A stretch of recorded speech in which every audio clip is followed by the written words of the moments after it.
in addition to this Van Halen book, Martin has his own library of books. So take a look at his website, martinpopoff.com. It's MartinPopoff.com. He has so many books. All of his are really well done, and they're lots of fun to read. They're always a tasty read. There's so many good ones in there. I have so many of my own. Again, I want to put the bug in your head for considering that Sammy book, considering the Mellencamp book, and consider that Extreme book, because I would love to read those books. I think you do a great job with them. Martin, it's always a pleasure. Thank you so much again, and we wish you best of luck with this book. Awesome, man. This was a blast talking about this. They're great questions. Obviously, you guys know your stuff, so this was a lot of fun. Wolfgang. At age 16, he joined Van Halen as its bass player. His first gig was the band's reunion tour with Roth in 2007.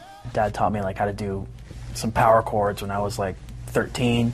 Yeah, just simple, just move your hand around. And I just he that's all I ever showed. Taught me the early stuff, and I just kind of took it in my own direction. Wolfie was just a toddler when Eddie noticed his son's passion for music. We were in the kitchen, and a commercial, I feel like chicken tonight, and I saw him boogie to it, and he had rhythm, and I went, yes, God, thank you, he's got rhythm. Are you a guitar enthusiast? Want to learn all the tricks and licks of the trade? Searching for that Eddie Van Halen sound and speed? Want to play in the style of Alex Lifeson of Rush, Mick Mars of Motley Crue, or Brian May of Queen? Then sign up for Zoom lessons from the best, Lance Turner, the guitars for the #1 Van Halen tribute band, the Atomic Punks. Lance will take you on as his personal student in the comfort of your own home on Zoom. To sign up, contact Lance via email at lancetLessons@gmail.com. Lessons are at an affordable rate of $40 an hour. Email Lance today at lancetLessons@gmail.com. That's LANCETLESSONS@gmail.com, and learn how to jam like a star.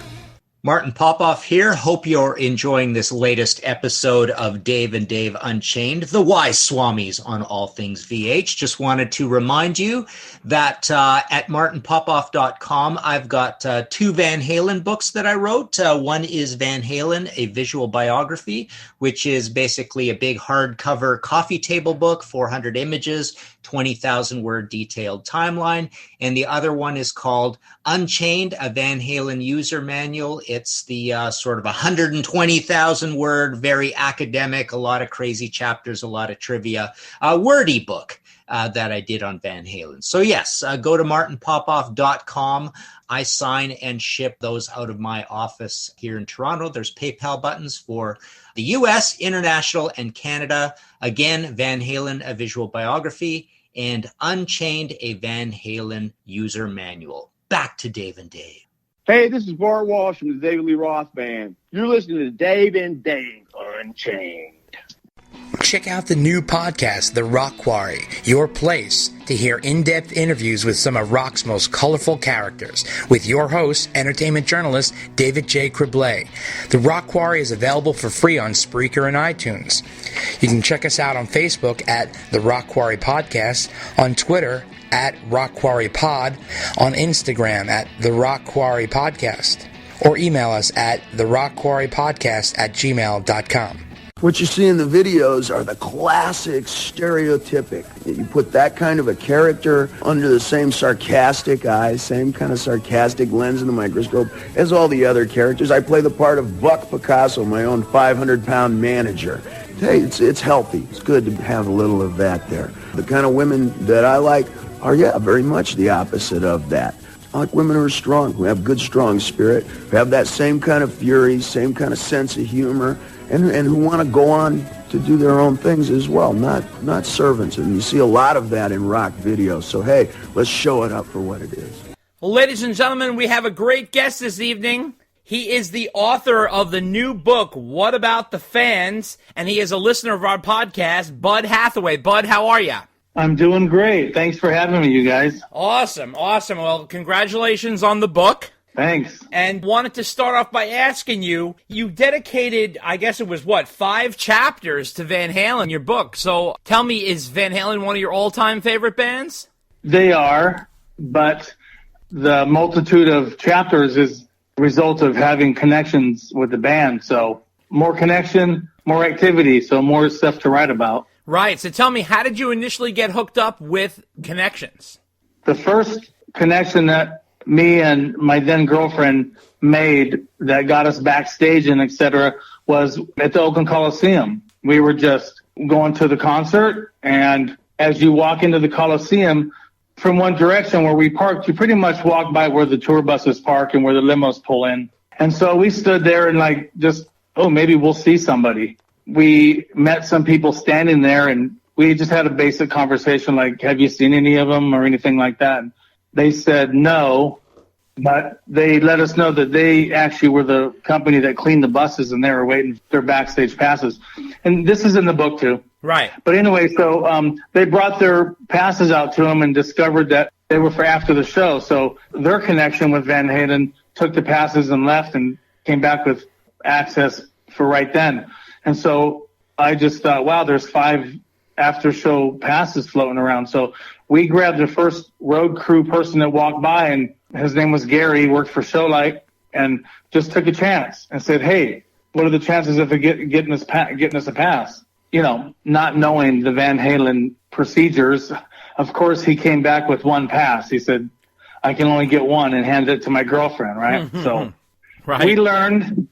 But you know what? She was young, and she wasn't a crazy party girl, and there was no way she was going to go back there by herself. So she went in and somehow got another pass, and that's how we got in. And then we met other road crew, Johnny Roberts and Kevin and the rest, and then Lisa started, dressing for the part, and they were excited to have her back there, and that was our end from then on for a while. How did you prevent your girlfriend from getting hit on?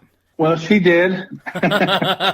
She got hit on, and as she got older, she was more inclined to say, I know you have to work tomorrow. I'll stay here and find a ride home.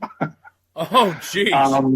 It happened a couple times that she did that, but, I know this, what I'm going to say sounds naive, but she was a good girl. She really was. And I wasn't concerned except for her safety. And if anything did happen with her and anybody, you know what? We're still good friends, and she got to live some young women's dreams and whatever. Oh, my God. But she did get hit on, and there were times when she was off with other girls that she knew that got backstage, and they were off in other areas of the Coliseum, etc., and I wasn't there, and I just took the part of, okay, I'll be the ride home. Wow. Now, you mentioned Kevin. Was that Kevin Dugan, my bass tech? Yes. So how did you meet him, and what kind of relationship did you have with him? Okay, so how we met Kevin was I didn't want to carry our binoculars around backstage, so I told my girlfriend at the time, Lisa, that I was going to take him to the car. So I walked out to the parking lot and put the binoculars in the car and came back. And Bill Graham was the promoter in the Bay Area, and one of his security guards stopped me and said, you can't come back here. And I showed him my pass, and he took it and said he didn't care if I had a pass. So I'm stuck out there, and I just kind of used the force, right? Lisa, please realize I'm not coming back. You know what I mean? And she was in tune with, I'm not there after just a few minutes. So she came out to the area where the tour buses were, and that's where they had the gate where people couldn't get past. And she asked, what's going on? And I said, he won't let me come in. And she didn't carry any weight with him either. So she went back in to find somebody. I think she was going to go find Gary. This is 40 years ago, the guy from Showlight. In a few minutes, she came walking out with this guy. He had a multitude of passes around his neck. And the guy that took my pass had walked away and went to another part of the Coliseum. So now there's another security guard there. Kevin walks up. I didn't know who it was. I just knew he was a Van Halen road crew of some sort. Well, he walked up with Lisa towards me, and she points to me, and she said, him. He looked at the security guard and showed, I guess, his all-access pass. And he said, he's with us. he belongs back here. And that security guard didn't hesitate. He wasn't part of the keep me out of there situation earlier. We're back there and Kevin has to go to work, but we see him in passing. And over the next few years, we get backstage because we've met other road crew and we see Kevin. And since me and Lisa have split up, she has gone to other concerts, Van Halen with Sammy Hagar, and she has seen Kevin and they keep in touch informally. Wow. Incredible. It really didn't bother you to leave your girlfriend back there? That's like leaving, I don't know, your puppy in a cage with lions or something. I mean, I know. Okay. So I only left overnight once, and she was with my sister. I think she was 21 at the time. And by then it was like, I hope you're safe. And I know this sounds kind of naive again, but one of the road crew said, we'll look out for her. Hey, I bet don't you will. worry about it, bud. We got it. I know. We got it. Don't worry, we'll make sure David Lee Roth takes good care of it. Yeah.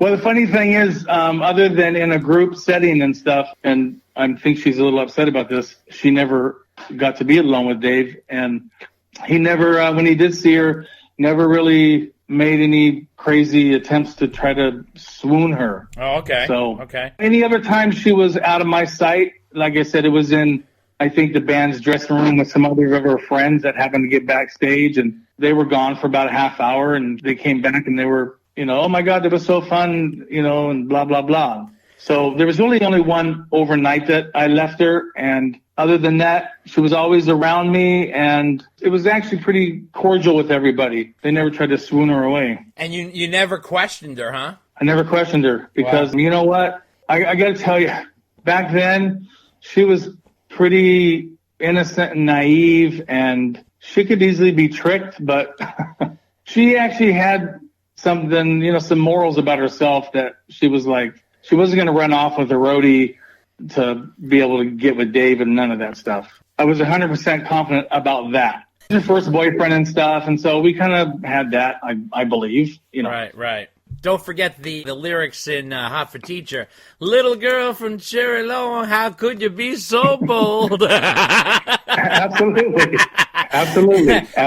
So tell me, was all this after the show or before the show? So the first time we ever got backstage and met anybody was after the show, because we had after the show passes. We had tickets, we got in. Like I said, this was years and years ago. So if I had to guess, I think that night we got maybe passes to get in after the show again. But as the years went on and luckily the same road crew, especially Johnny, the sound man for David, remembered us and was there and was kind enough to say, we could ask for him now. We'd get to the show and ask for him. Right.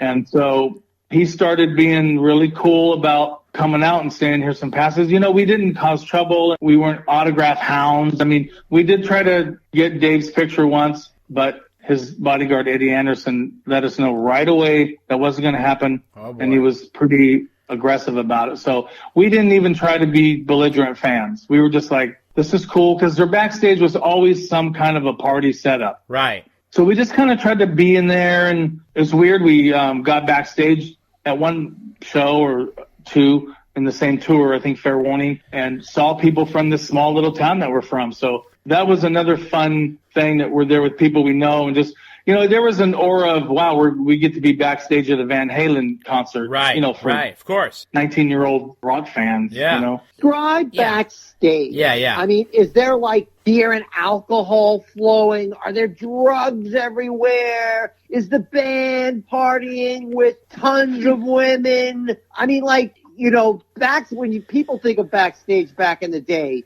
it's almost mythical, especially with Van Halen. What was it really like? I've seen both extremes. I've been backstage at Van Halen where it was pretty low key, but most of the time, and this is Women and Children First, Fair Warning, Diver Down. My memory's clouded, in 1984. So the first time we got back there, they had what looked like, and I wasn't sure if Van Halen set this up or if Bill Graham did it, but it looked like you were on a tropical island. They had like a tiki bar set up. There was alcohol and stuff available, but only Dave and Mike came out in the time we were there, so we never even saw Eddie or Alex. And, it was just like being at a party. but they were there and a lot of attention was on them. Mike was kind of subdued, but David was surrounded by women pawing at him and such. I didn't see no drugs at the time, and it was just like being at a party and there were some celebrities there, and the aura of being a Van Halen